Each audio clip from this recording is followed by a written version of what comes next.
Akkam jirtu hordoftoota obsaa channel har'allee viidiyoo haarawaa qabannee isiniif dhufnee jirra.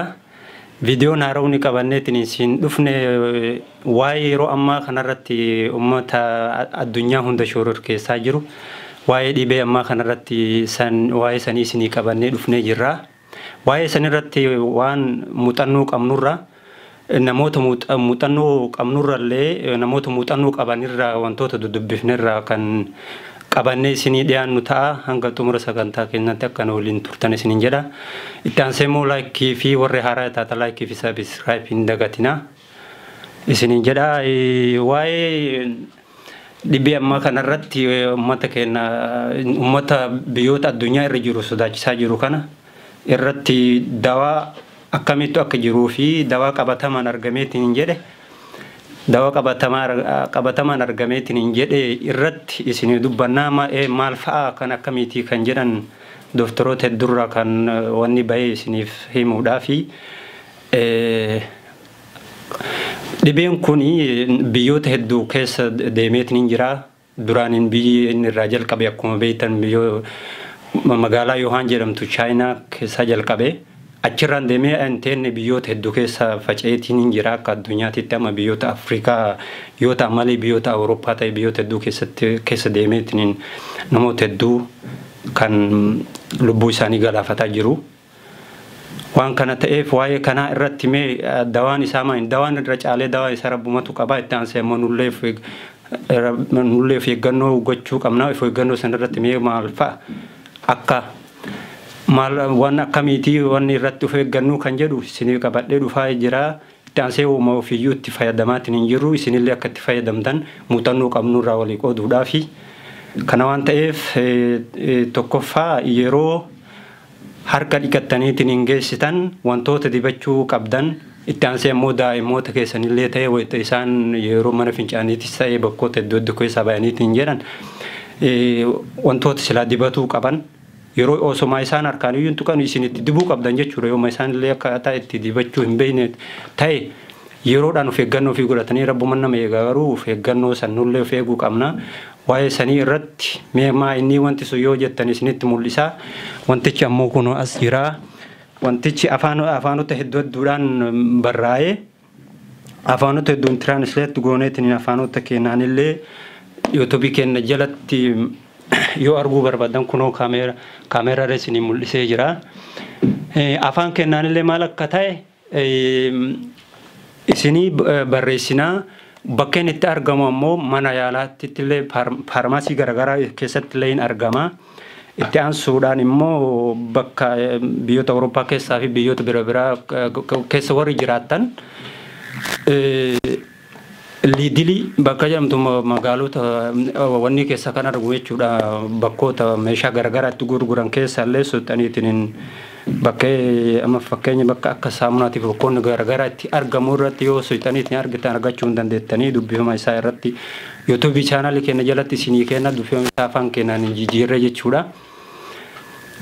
Haaluma kanaan wanti kana yeroo itti fayyadamtaniitiin geessitan itti aansee dhibeen kuni akkuma yookaan dhageessaniitiin miidiyaa garaagaraa irratti dhageettanitti namoota qufaayyoo kan argitan taate biyyoota hedduu keessa amma fakkeenya namoonni Chaayinaa qofa yookaan biyyoota garaagaraa irra eeggataa. Amma yeroo ammaa kanatti biyyoota kam keessa akka deemu hin beeknu. Amma fakkeenya haga ammaa Afrikaa qofa hin dhaqini. Biyyoota hundaa keessa walgahii jira. Awurooppaa keessallee yeroo namni qufaa'u jechuudha. Qufaadhaaf qofa osoo hin ta'in namoonni qufaa'u kun qufaan isaa hin dhaabatu yeroo inni qufaa'utti jechuudha. Taataa yoo wanni ta'uuf yeroo sanitti meetira tokko yookaan meetira lama irraa fagaachuu qabdanii ofiiyyuu yeroo qufaatanitti waan rabbii kanaan beekamu harka keessan akkanatti qabattaniitiin qufaa'uu qabdanii. Kana waan ta'eef irra caala immoo rabbitu nama eegaa. Waan kana ta'eef wanta kana dhugamaan nama fayyadaa. Wanta kana dhugamaan bitattaniitiin akka itti fayyadamtan daa'imoota keessaniif immoo akka bittaniitiin akka itti fayyadamu godhaa. Yeroo ammaatiif dawaan jiru kanuma dhibee dhugamaan irraa of eeggatan waan ta'eef rabbitu irraa nama eegaa. Akka jabaattaniitiin taansee immoo du'aayiin tarabbiitu caalaa du'aayii godhaatiniin Agama biyyoota Afrikaa keessa akkas hin deemne du'aayii akkasitti akka gootan warroonni yuutuubii kana laaltan silaa warroonni wanni jettanillee du'aayii godhaa warroonni sheekotaallee kaanillee warroonni silaa wanni jettan waan kana ta'eef kanuma isinii qabanneetiin itti aansuudhaan immoo wantoonni tokko akka dagadhe wanti kun waan inni irraa hin taru laaluu qabdanii daatiin isaa jechuudha barri isaa har'a asirratti asirra akka mul'isu haga bara 2023 jira. Kun asirratti barraa'ee jira haga bara 2023 jedhe hangasitti jira.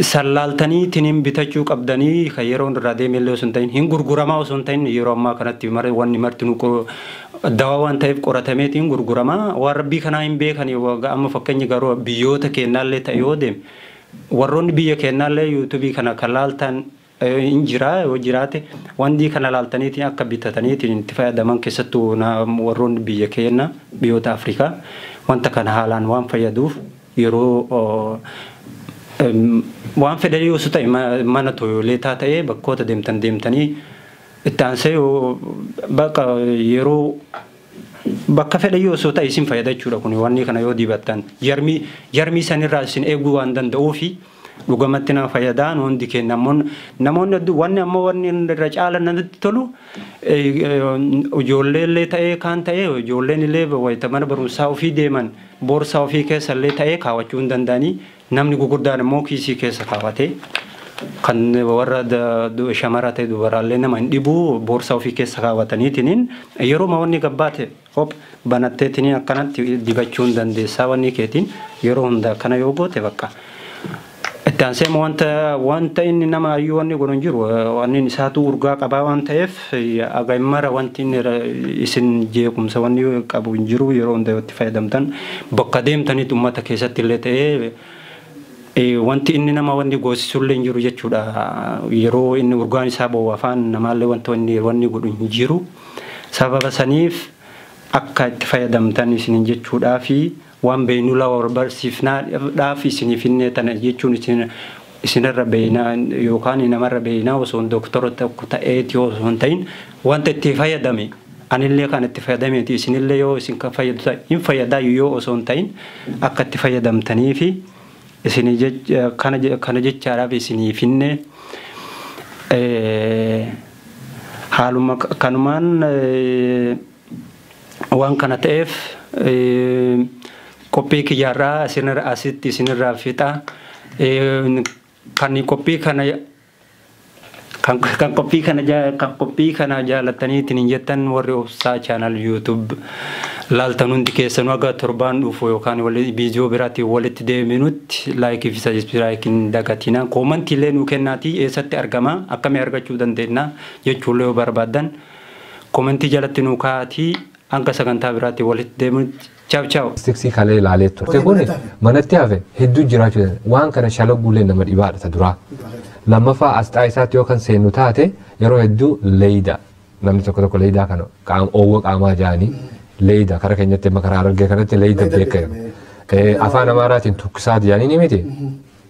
Afaan sila faranjii namni biyya alaa tani jiru fever jennaan jechuudha. Fever dura leeyidaa namni qabu corona virus illee yoo dikka fakkeenyaaf namoota China dhufe amma gaa China qofa miti wanni bayyattee daangaa sancee Hong Kong, Iran, Xaaliyaan deebiiti biyyuma teenya tana Ameerikaa karaa lixaa kanaan isteeta Waashintanitti argamee jira, Niiyorkitti argamee jira biyyoota Ameerikaa keessaa iddoo adda addaatti wanni kuni corona jaanii mirkaneeffatanii jiran. Ka keessaa du'elleen I think yeroo duraatiif Washington State karaa Seattle akkatti namni gaa Washington hoggaa jennu Seattle beekaa namni kan yoo hedduu jiraatuuf isteeta Washington yookiin kutaa Washingtonitti argamee jira jechuudha.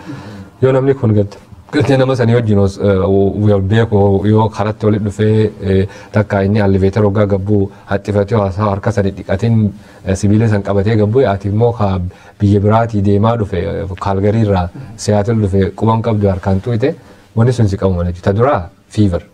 Qaamni namaa leeyida qabaachuu asxaa tokkodha. Lammaffaa symptoms of lower respiratory illness waan jaamii jira. My lower respiratory illness in respiratory jechuun hafuurfannoo yookiin qaama keenya keessa